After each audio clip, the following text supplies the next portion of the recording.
നിങ്ങൾ ആദ്യമായി ഈ ചാനൽ കാണുന്നതെങ്കിൽ ചാനൽ ഒന്ന് സബ്സ്ക്രൈബ് ചെയ്യുക, തൊട്ടുള്ള ബെൽ ഐക്കൺ ഒന്ന് എനേബിൾ ചെയ്യുക, എന്ന എല്ലാ വീഡിയോയും നിങ്ങൾക്ക് നോട്ടിഫിക്കേഷൻ ലഭിക്കും.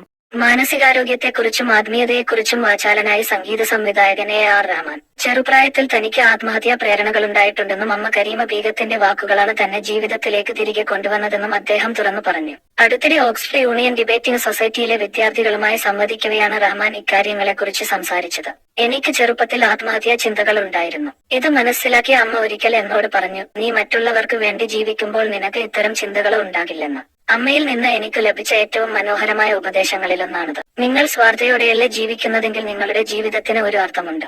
മറ്റുള്ളവർക്ക് വേണ്ടി എന്തെങ്കിലുമൊക്കെ ചെയ്തു കൊടുക്കുമ്പോഴാണ് ജീവിതം മുന്നോട്ട് നയിക്കപ്പെടുന്നത്. എല്ലാവർക്കും ഭാവിയെക്കുറിച്ച് വ്യക്തമായ കാഴ്ചപ്പാടുകൾ ഉണ്ടായിരിക്കും. അസാധാരണമായ എന്തൊക്കെയോ നിങ്ങളെ കാത്തിരിപ്പുണ്ട്. എല്ലാവരുടെയും ജീവിതത്തിൽ ഇരുണ്ട കാലഘട്ടങ്ങളുണ്ടാകും. ഈ ലോകത്തിലെ നമ്മുടെ ജീവിതം വളരെ ചുരുങ്ങിയ കാലം മാത്രമാണ്. നാം ജനിച്ചു, ജീവിച്ചു, പിന്നെ മരിക്കുന്നു. ശേഷം എവിടേക്കാണ് പോകുന്നതെന്ന് നമുക്കറിയില്ല. ഓരോ വ്യക്തിക്കും മരണാനന്തര ജീവിതത്തെക്കുറിച്ച് അവരവരുടെ ഭാവനയ്ക്കും വിശ്വാസത്തിനുമനുസരിച്ചുള്ള കാഴ്ചപ്പാടുകളുണ്ടാകും, AR റഹ്മാൻ പറഞ്ഞു.